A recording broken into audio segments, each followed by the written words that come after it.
Good morning students, आप सभी का श्री श्याम विज्ञान एकेडमी की ऑनलाइन क्लासेज में स्वागत है। हमारा तीसरा जो टॉपिक है वो तीसरा टॉपिक है ग्रसनी। इससे पहले हमने मुख में दांत, जिह्वा और तालु के बारे में हम अध्ययन कर चुके हैं। अब आता है ग्रसनी। ग्रसनी किसे कहेंगे? मुख गुहा का जो अंतिम भाग है वो अंतिम भाग क्या कहलाता है? वो अंतिम भाग कहलाता है ग्रसनी कहलाता है।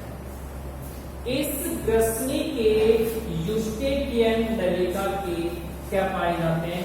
छिद्र पाए जाते हैं। और इसके पश्चिम भाग में यानी कि पीछे के भाग में दो बड़े छिद्र पाए जाते हैं। दो बड़े छिद्र कौन कौन से? एक निंगल द्वार है, एक घाटी द्वार। निंगल द्वार देखो, ये भोजन का मार्ग। निंगल द्वार ये कैसा मार्ग है? भोजन का मार्ग है। इसमें जो भोजन है वो आगे चलकर निंगल द्वार से ग्रासनाल में जाएगा और ग्रासनाल से फिर भोजन किसमें चला जाता है? आमाशय के अंदर चला जाता है। तो निंगल द्वार और घाटी द्वार। निंगल द्वार है ये भोजन मार्ग है जो भोजन आगे चलकर ग्रासनाल से होता हुआ और कहां तक पहुंच जाएगा? आमाशय तक पहुंच जाएगा। घाटी द्वार की बात करें तो यह एक श्वसन मार्ग है, ठीक है। और श्वास नली के ऊपर है या श्वसन मार्ग के ऊपर है उपास्थि का बना एक क्या पाया जाता है? ढक्कन पाया जाता है। घाटी द्वार श्वसन मार्ग है। इस मार्ग से ऑक्सीजन अंदर जाती है, CO2 बाहर निकलती है। और श्वास नली में के ऊपर एक उपास्थि का बना ढक्कन पाया जाता है। उस ढक्कन को एपिग्लोटिस कहते हैं। क्या कहेंगे? एपिग्लोटिस कहते हैं। इस एपिग्लोटिस को ट्रैफिक पुलिस मैन के नाम से भी जाना जाता है। एपिग्लोटिक्स को किसके नाम से जाना जाता है? एपिग्लोटिक्स को ट्रैफिक पुलिस के नाम से भी जाना जाता है, क्योंकि जब हम भोजन को निगलते हैं उस समय ये जो ढक्कन होता है एपिग्लोटिक्स श्वास नली को कुछ समय के लिए, कुछ क्षण के लिए ढक लेता है, जिससे भोजन श्वास नली में जाने से क्या हो जाता है? बच जाता है। इसलिए इसे किसके नाम से जाना गया? इसे जाना गया ट्रैफिक पुलिस के नाम से भी इसे क्या हुआ? जाना जाता है। जब हम भोजन को निगलते हैं तो कुछ समय के लिए ये श्वास नली को क्या कर लेता है? बंद कर लेता है, ठीक है। ये तीसरा अपना पॉइंट होगा। अगले पॉइंट की बात करें, ग्रासनाल। अब देखो, जो भोजन होता है वो भोजन मुख से मुख गुहा से फिर ग्रसनी से होता हुआ ग्रासनाल। ये जो ग्रासनाल होती है, इसकी अगर अपन लंबाई देखें तो इसकी जो लंबाई होती है वो लंबाई लगभग कितने सेंटीमीटर होती है? उसकी लंबाई होती है 25 सेंटीमीटर होता है। यह आहार नाली, यह सबसे चौड़ा या सबसे बड़ी, ये आहार नाली का या अपने कह सकते हैं ये सबसे चौड़ी नली होती है या सबसे बड़ी, या चलो चौड़ी लिख देते हैं। सबसे चौड़ी क्या होती है? नलिका। ग्रासनाल में पाचक ग्रंथियों का क्या होता है? अभाव होता है। और ग्रासनाल से भोजन सीधा इसमें चला आता है, आमाशय में चला आता है। तो पहले बच्चों इसमें ग्रासनाल, ये जो ग्रासनाल है, ग्रासनाल की लंबाई 25 सेंटीमीटर होती है, सबसे चौड़ी नलिका होती है। ग्रासनाल में किसी भी प्रकार की पाचक ग्रंथियां नहीं पाई जाएंगी, किसी भी प्रकार का भोजन का पाचन नहीं होगा। ग्रासनाल का कार्य इतना है, मुख गुहा के अंदर जो भोजन है उस भोजन को कहां तक पहुंचाना, उस भोजन को कहां तक पहुंचाना, आमाशय तक पहुंचाना, इसका कार्य होता है। अगर इसमें अपन देखें कि जो ग्रासनाल है, ये जो ग्रासनाल है ये 4 परतों से मिलकर बना होता है। 4 परतों से मिलकर बना होगा। 4 परतें कौन कौन सी हैं? 4 परतों की यदि इसमें अपन नाम लिखें तो एक परत होगी जैसे सिरोसा, दूसरी हो गई साबे, म्यूकोसा,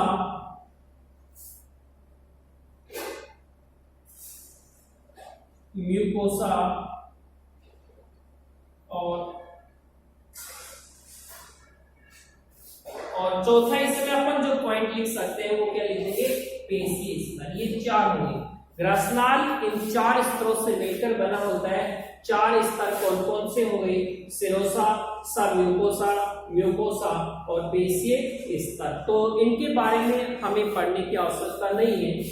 चलो आगे अपन देखते हैं। 5वां जो पॉइंट होगा वो हमारा 5वां पॉइंट है आमाशय।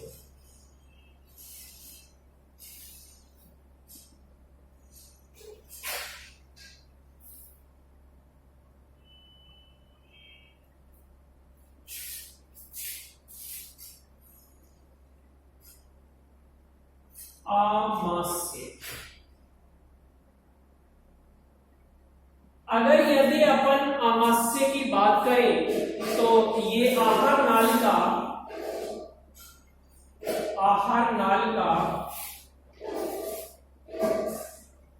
सबसे चौड़ा पेशीय अंग है। आहार, ये जो आमाशय है ये आहार नाल का सबसे चौड़ा क्या है? पेशीय अंग है। सब ये ध्यान रखना। आमाशय कहां पाया जाएगा? डायाफ्राम के नीचे कौन सी ओर स्थित होगा? बाईं ओर क्या होता है? स्थित होता है। हमारे शरीर में जो आमाशय पाया जाएगा ये डायाफ्राम है। इस डायाफ्राम के नीचे यानी कि बाईं ओर स्थित होगा। यदि इसकी अपन संरचना देखें तो डायाफ्राम की जो संरचना होती है वो अंग्रेजी वर्णमाला के जे आकृति की होती है। चलो संरचना बनाते हैं।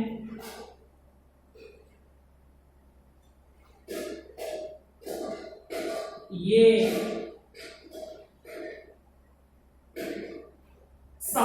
संरचना होगी आमाशय की।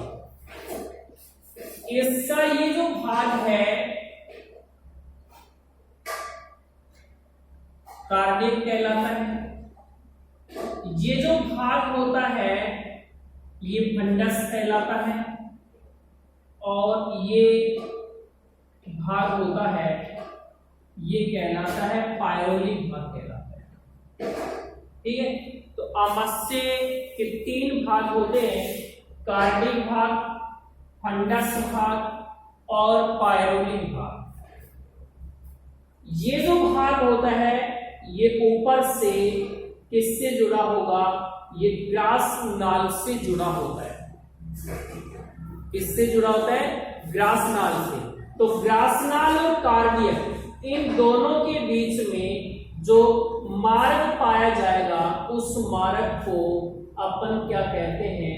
उस मार्ग को अपन कहते हैं कार्डिया। ठीक है, तो ये कार्डिया का, ये जो कार्डिया है ये ऊपर से किससे जुड़ा होगा, ग्रासनाल से जुड़ा होता है। और जहां ग्रासनाल और कार्डिया के बीच में एक मारक पाया जाएगा, उस मारक को अपन क्या कहते हैं, कार्डिया। ये कार्डिक भाग है जिस भाग से ग्रासनाल से जुड़ता है। जैसे मान लीजिए यहां से जुड़ गया, तो यहां पर पाया जाएगा कार्डियक अवरोधनी, या फिर अपन कह सकते हैं कार्डियक संकोचक। एक तरफा, कैसा तरफा, यानी कि एक तरफा कार्डियक संकोचक पाया जाता है। इसका कार्य क्या होता है, जब एक बार भोजन ग्रासनाल से और नीचे की ओर आ जाता है तो भोजन को वापस आमाशय से ग्रासनाल में जाने से रोकने का क्या करता है, कार्य करता है। आपने कई बार देखा होगा कि जब हम अत्यधिक मात्रा में भोजन कर लेते हैं या तो कुछ खा पी लेते हैं, तो खाने के पश्चात अचानक जो खाया हुआ पदार्थ है वो मुख में वापस आ जाता है। वो कब आता है, जब ये कार्डिक अवरोधनी भाग क्या हो जाता है, यहां से खुल जाता है। लेकिन ये कभी कार्य होता है, हमेशा ऐसा नहीं होता है। तो ये कार्डिक अवरोधनी भाग क्या काम करेगा, ग्रासनाल से भोजन जो आमाशय में आ जाएगा, उस भोजन को आमाशय से वापस ग्रासनाल में जाने से रोकने का क्या करता है, कार्य करता है। उसके बाद में फंडस, ये आमाशय का लगभग कितना प्रतिशत भाग बनाता है, ये आमाशय का लगभग प्रतिशत भाग बनाता है, 80% भाग बनाता है। और इस भाग में पाचक एंजाइमों का क्या होता है, इस भाग में पाचक एंजाइमों का स्रावण होता है। कौन से भाग में, फंडस भाग में।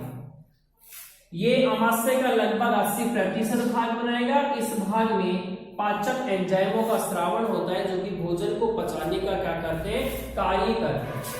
और आमाशय का जो तीसरा जो भाग आता है, वो आमाशय का तीसरा जो भाग आता है वो हमारा आता है पायरोलिक भाग।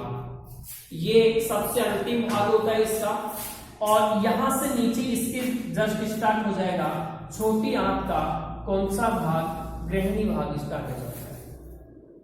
तो आमाशय का जो अंतिम भाग है वो अंतिम भाग कहलाता है पायरोलिक भाग कहलाता है। और ये पायरोलिक भाग नीचे छोटी आंत के कौन से भाग से जुड़ा होता है, छोटी आंत के ग्रहणी वाले भाग से क्या होता है, जुड़ा होता है। या अगर यहां पर भी देखें तो यहां पर जहां पर पायरोलिक भाग और ग्रहणी आपस में जुड़ते हैं, उस स्थान के ऊपर भी क्या पाया जाता है, पायरोलिक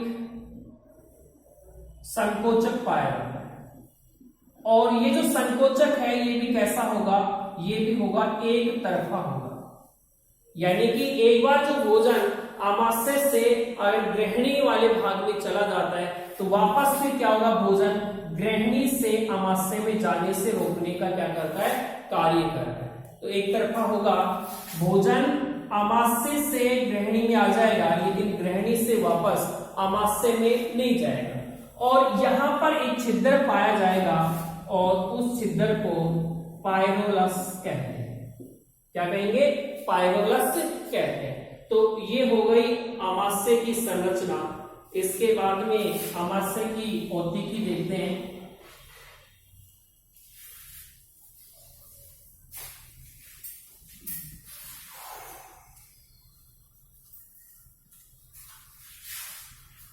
आमाशय की औतिकी यानी कि इसकी हिस्टोरी। तो जो आमाशय होता है वो आमाशय कितने भागों से मिलकर बना होता है। अगर अपन आमाशय को देखें तो ये जो आमाशय होते हैं, आमाशय की भित्ति का निर्माण 4 परतों से होता है। आमाशय की जो भित्ति का जो निर्माण होता है वो 4 परतों से होता है। 4 परत कौन कौन सी है, वो है सिरोसा है।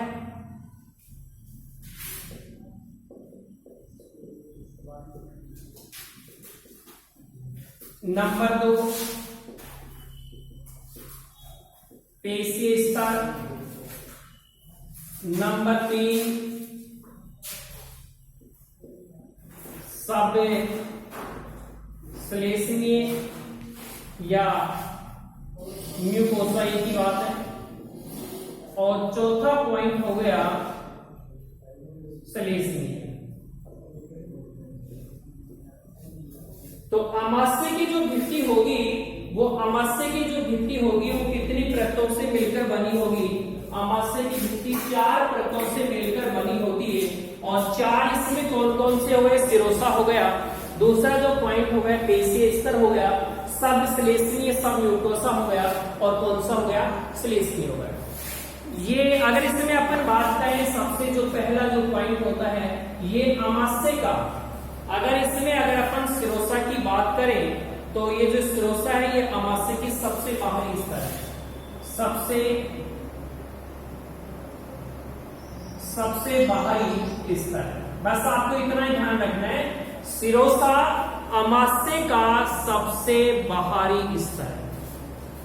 चलो पेशीय स्तर की बात करते हैं। तो आमाशय में 3 पेशीय स्तर पाए जाते हैं। कौन कौन से होते हैं? अनुदैर्घ्य पेशीय स्तर,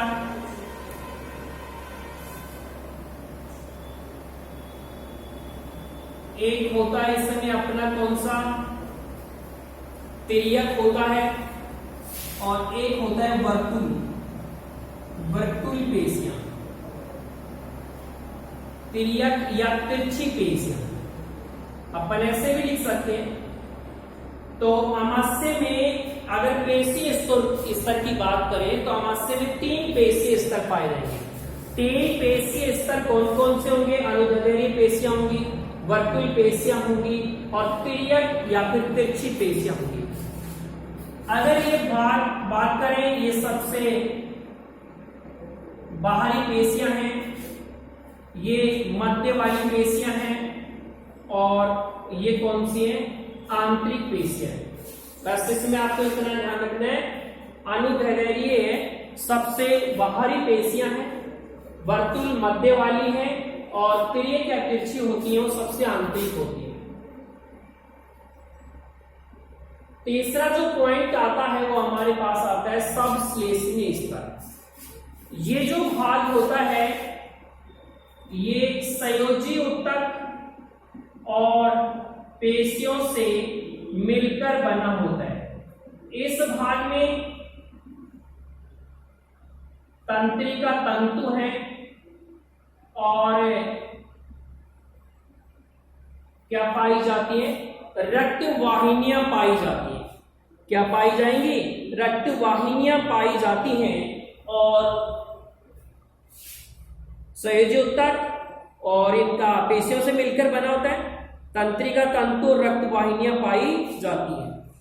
और उसके बाद में यदि अपन बात करें लास्ट का अपना कौन सा रहेगा? श्लेष्मीय।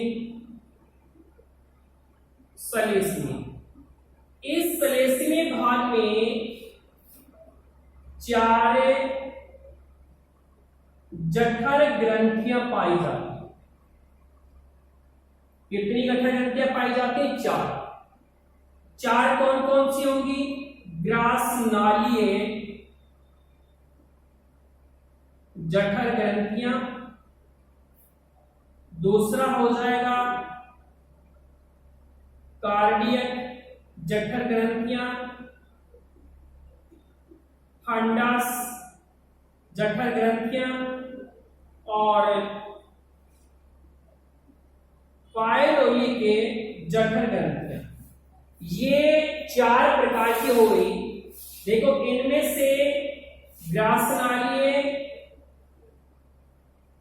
कार्डिक और पायरोली, ये 3 ये श्लेष्मा का श्रावण करती है। ठीक है, कौन कौन सी करेंगे श्लेष्मा का श्रावण?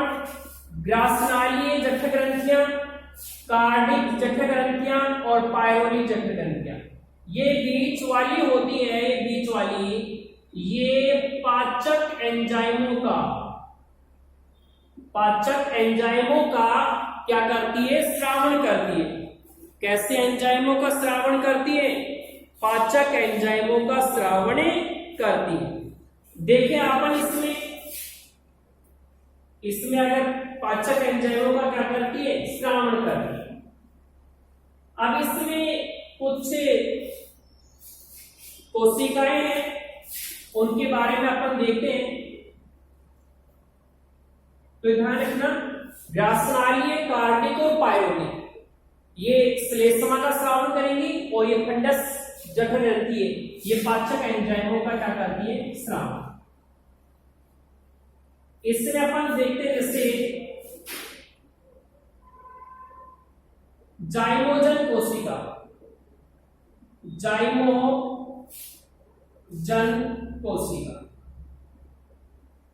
इस जाइमोजन कोशिका को अपन चीप कोशिका भी कहते हैं। और ये जो जाइमोजन या चीप कोशिका होती है, ये किसका स्रावण करेगी, ये प्रोरेनिन और पेप्सिनोजन का क्या करती है, स्रावण करती है। जाइमोजन या चीप जो कोशिकाएं होती हैं वो किसका स्रावण करती है, प्रोरेनिन और पेप्सिनोजन का स्रावण करती है। ऑक्सिएंटिक कोशिका, ऑक्सिएंटिक जो कोशिका होती है ये हाइड्रोक्लोरिक अम्ल का क्या करती है, स्रावण करती है। ऑक्सीजेंटिक जो कोशिकाएं होती हैं वो किसका स्रावण करती हैं, वो स्रावण करती हैं हाइड्रोक्लोरिक अम्ल का। और तीसरा अर्जेंटाफिन कोशिका,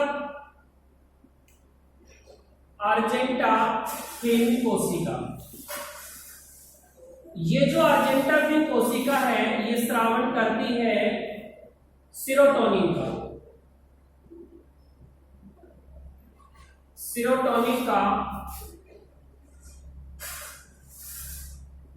स्रावण करती है। और जी कोशिका आप लिख सकते हैं, जी कोशिका ये गैस्ट्रिन का क्या करती है, स्रावण करती है। एक पैनेट कोशिका है जो अतर रस का स्रावण करती है, ओडोंटोब्लास्ट कोशिका। वो ओडोंटोब्लास्ट जो कोशिकाएं होती है वो दांत का निर्माण करती है, वो अपन बाद में मैं आपको क्वेश्चन लिखवा दूंगा। तो कौन कौन सी जो कोशिकाएं होती हैं वापस से देख लो। एक जो कोशिका है जाइमोजन कोशिका, एक चीप कोशिका कह सकते हैं, ये प्रोरेनिन और पेप्सिनोजन का स्रावण करती है। ऑक्सीजेंटिक जो कोशिका, ये इंपॉर्टेंट है, ऑक्सीजेंटिक जो कोशिकाएं होती हैं वो हाइड्रोक्लोरिक अम्ल का स्रावण करती है। आपने सुना होगा आमाशय में इस हाइड्रोक्लोरिक अम्ल के कार्य क्या है, ये भोजन को सड़ने गलने से बचाता है, भोजन को रोगाणु रहित करता है। कौन करता है? अर्जेंटाफिन जो कोशिकाएं होती हैं वो किसका स्रावण करती हैं, वो सीरोटोनिन का स्रावण करती है। जी कोशिकाएं, तो जी कोशिकाएं किसका स्रावण करेंगी, गैस्ट्रिन का क्या करती हैं, स्रावण करती हैं। ये आज हमारा हो गया आमाशय और उसकी जो संरचना वगैरह हुई। कल अपन पढ़ेंगे इंटेस्टाइन आंतर के बारे में।